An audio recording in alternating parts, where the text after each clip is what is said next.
வாய்ப்பு கொடுத்ததுக்கு ரொம்ப நன்றி சார். மேலும் மேலும் நீங்க நிறைய படங்கள் இந்த மாதிரியான மோட்டிவேட் படம் எடுக்கணும்னு நான் விருப்பப்படுறேன். இந்த படம் நிச்சயமா வெற்றி பெறும் நான் கடவுளை வேண்டிக்கிறேன். நன்றி.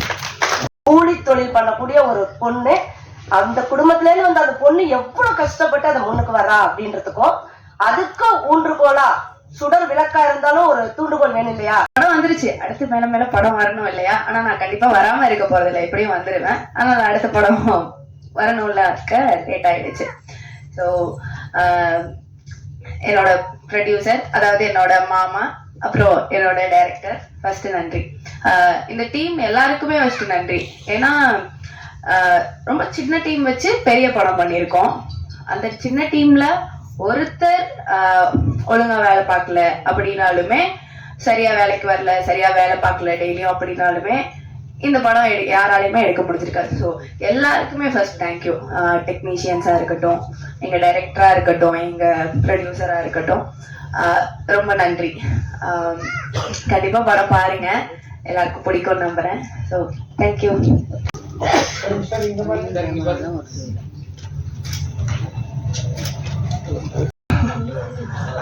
பொதுவாக ஒரு இயக்குனர் தயாரிப்பாளர் எந்த அளவுக்கு கஷ்டப்பட்டு இந்த படத்தை உருவாக்கி இருக்கிறார் என்பதை ரொம்ப உருக்கமாக அற்புதமாக பேசினார்.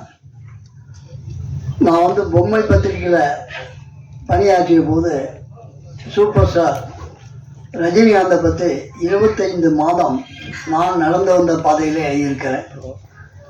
அவர் கண்டக்டர் வேலை பார்த்துட்டு வீட்டுக்கு திரும்பும்போது பார்த்தா போகிற பாதையில் ஒரு நாடக ரிஹர்சல் நடந்தது.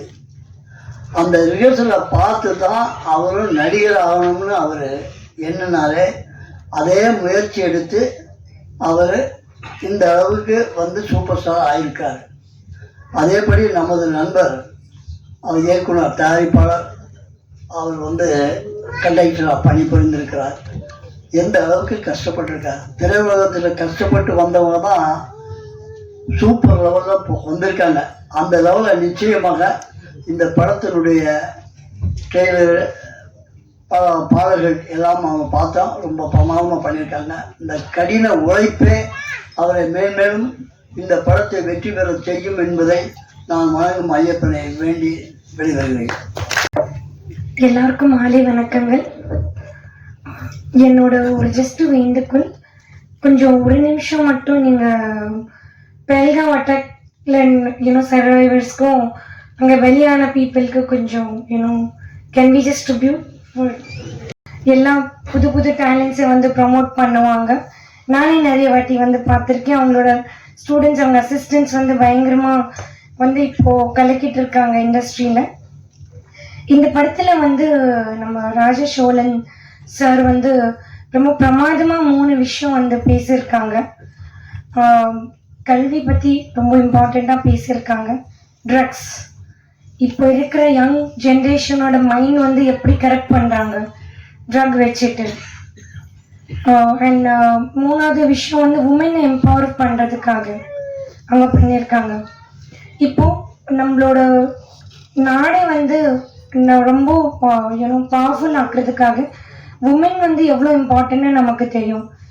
ஆனால் விமன் எஜுகேஷன் பற்றி பேச போனோன்னா இன்னமும் இந்தியாவில் பார்த்தீங்கன்னா ஒன்லி ப்ரைமரி எஜுகேஷன் வரைக்கும் சில ஸ்டேட்ஸில் நீங்கள் பார்த்தீங்கன்னா even secondary education like primary education up to 5th standard, secondary education up to 10th standard வரைக்கும் இருக்குது. ஆனால் அவங்க எல்லாருக்குமே தெரிஞ்ச ஒரு விஷயம் என்னென்னா 10வது படிச்சுட்டு எந்த ஆர்கனைசேஷன் அவங்களுக்கு வேலைக்கு வைப்பாங்க. ஸோ என்னோட வேண்டுகோள் என்னன்னா, ப்ளீஸ் காலேஜ் வரைக்குமே ஃப்ரீ எஜுகேஷன் கொடுங்க. அப்போ தான் நம்மளோட உமன் இன்னமும், ஏன்னா அவங்களோட ஒரு பையன் இல்லை பொண்ணுன்னா அஃப்கோர்ஸ் பையனை தான் அவங்க படிக்க வைப்பாங்க, பொண்ணை அவங்க கல்யாணம் பண்ணி கொடுத்துடுவாங்க. ஏன்னா அந்த ஒரு இப்போ இந்தியாவில் இருக்கிற எஜுகேஷனோட செலவே அவ்வளோ அதிகமாக இருக்குது. அப்படி பண்ணிங்கன்னா இன்னும் நிறைய பெண்கள் படிக்க வருவாங்க.